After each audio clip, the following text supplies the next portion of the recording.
Arriver dans un parc Disney, c'est toujours une forme d'excitation familière avec ses rires d'enfants et la musique qui flotte dans l'air. Et puis, un matin, sans crier gare, quelque chose de nouveau surgit. Un décor qui se dresse derrière une palissade, des ouvriers qui s'affairent et des rumeurs qui courent. Et quand les portes s'ouvrent enfin, une nouvelle attraction surgit au milieu de ce royaume enchanté. Chez Disney, une attraction, c'est une immersion dans une histoire, mais parfois, cette histoire devient une légende. Ça s'est passé un 28 mai 1966.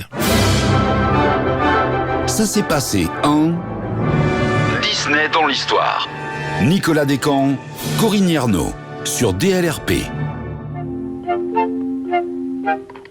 East meets West.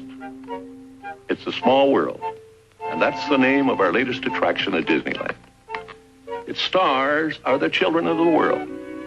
Every land from A to Z, from Asia to Zululand is represented. Bonjour Corinne, ce jour-là, une attraction dépasse le simple cadre d'un manège pour devenir un symbole, une chanson et un message au monde entier. Bonjour Nicolas, 28 mai 1966. Cette date marque l'arrivée dans le royaume enchanté de l'une des attractions les plus emblématiques, l'une des plus chantées, l'une des plus reprises à travers le monde. Si je te dis un voyage autour de la planète, en barque, sans passeport, une symphonie de poupées animées qui vous accueille avec des sourires figés, mais pourtant si sincères, et puis une seule chanson répétée, déclinée, orchestrée différemment à chaque étape de ce tour du monde en miniature. Elle est douce, entêtante, agaçante pour certains, mais inoubliable pour tous. Ce jour-là, à Anaheim, en Californie, une attraction venant d'un autre lieu ouvre ses portes dans le parc. Son intention est noble et pacifique, faire chanter les peuples. On l'a compris. Je veux parler de It's a Small World, un monde de poupées colorées aux costumes folkloriques qui cache une histoire plus profonde et plus complexe qu'il n'y paraît. Tu veux sans doute parler de la genèse de l'attraction qui, si je ne me trompe pas, commence ailleurs, pas en Californie,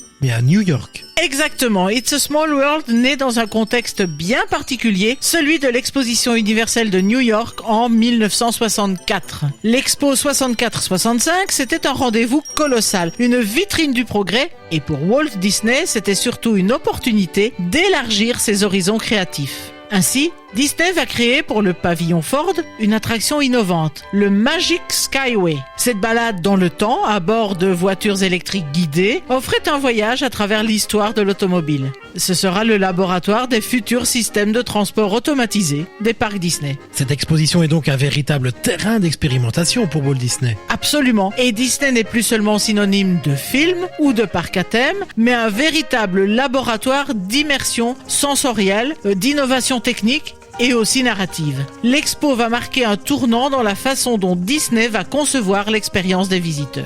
Dans ce contexte, il fut chargé de plusieurs projets, dont 2 majeurs. Le premier, on vient d'en parler, il l'a conçu pour Ford, et puis il y a celui qui donnera naissance à It's a Small World. Il s'agit d'une commande de l'UNICEF, une attraction qui devait être sponsorisée par Pepsi Cola Company. L'idée était d'explorer l'unité des enfants autour du monde.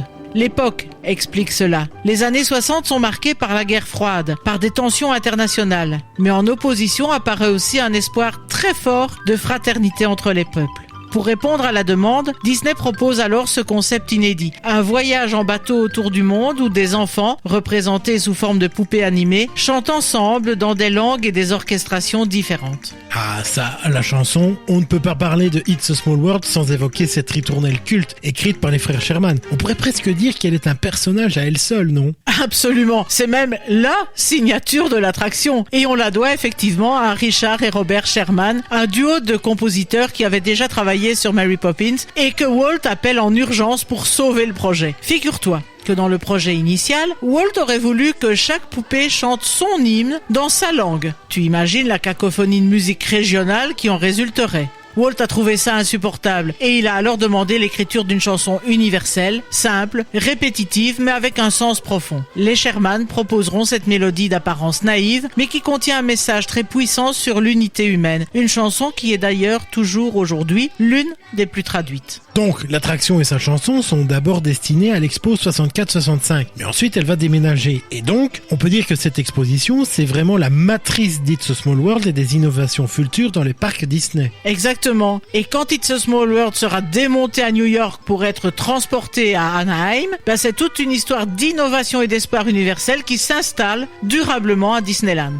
Et c'est là que la date clé entre en jeu. En 1966, l'attraction est donc démontée, transportée en Californie, où elle devient une attraction permanente. Le 28 mai 66, pour son inauguration, on organise une cérémonie très symbolique. Des enfants du monde entier versent de l'eau provenant de fleuves, de rivières du monde dans le canal principal de l'attraction. C'est une inauguration presque poétique donc que cette idée que toutes les eaux du monde et donc tous les peuples sont connectés. Bon, on a parlé de sa chanson caractéristique, mais visuellement, It's a Small World a aussi un style très reconnaissable. D'où vient cette touche artistique marquée ? On la doit à une artiste majeure chez Disney, Mary Blair. C'est elle qui a conçu le style visuel unique, très stylisé, presque abstrait parfois, avec des couleurs vives, des formes géométriques et un côté papier découpé. On connaît bien l'univers ludique et poétique de Mary Blair, qui avait déjà travaillé sur Alice au Pays des Merveilles et sur Peter Pan. Mais c'est It's a Small World qui est vraiment son chef-d'œuvre. Elle a su insuffler une esthétique joyeuse, enfantine, mais qui colle parfaitement avec le thème. Et on le sait, depuis It's a Small World, ce n'est pas juste une attraction de Disneyland, elle a essaimé à travers le monde. Tout à fait. Après le succès californien, l'attraction va être reproduite dans presque tous les parcs Disney. Dès 1971, elle ouvre au Magic Kingdom de Walt Disney World en Floride. En 83, elle arrive à Tokyo Disneyland, où elle est très populaire. Et en 1992, c'est à Paris qu'elle est présente dès le départ, avec une version revisitée pour le public européen. En 2008, elle sera réimaginée pour Hong Kong Disneyland.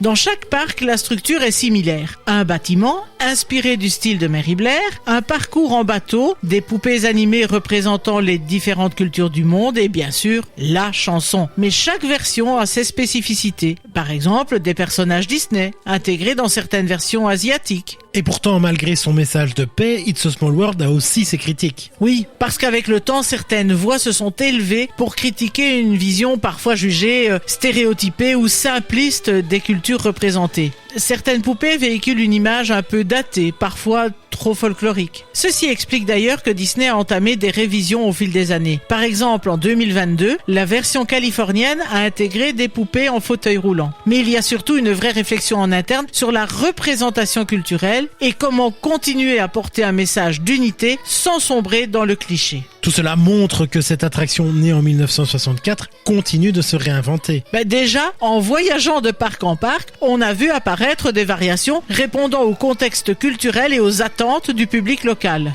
Par exemple, à Tokyo Disneyland, on conserve la structure classique, mais avec des références plus marquées à l'Asie. Dans la version d'Hong Kong, on a porté plus loin l'innovation avec des personnages Disney intégrés dans le style Mary Blair, comme Mulan pour la partie chinoise ou Lilo à Hawaï. Et au final, qu'en est-il pour la version parisienne ? En ouvrant en 1992, l'attraction a bénéficié de technologies plus récentes pour l'époque et d'un soin particulier pour la représentation de la partie européenne. En d'autres termes, même si la structure reste la même, chaque parc propose une sorte de version locale du message universel. C'est ça, on pourrait résumer en constante et variation. Chaque version reprend cette idée d'unité entre les enfants du monde, mais s'ajuste subtilement aux cultures et aux sensibilités locales. Quoi qu'il en soit et malgré ses limites, It's a Small World est resté populaire et attire toujours les foules. Bien sûr, parce qu'au-delà de tout, l'expérience reste profondément émotionnelle. On monte dans un bateau, on entend cette mélodie rassurante, on voit défiler des paysages de carton-pâte, on se laisse embarquer dans une forme de nostalgie universelle. Et surtout, dans un monde si souvent divisé, entendre ce refrain qui dit « Le monde est petit après tout », ça reste touchant.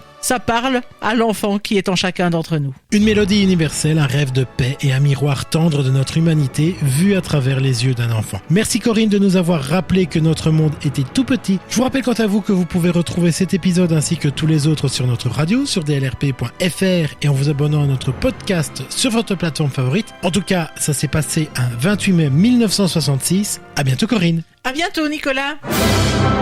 Rendez-vous samedi prochain pour un nouvel épisode de Ça s'est passé en sur DLRP.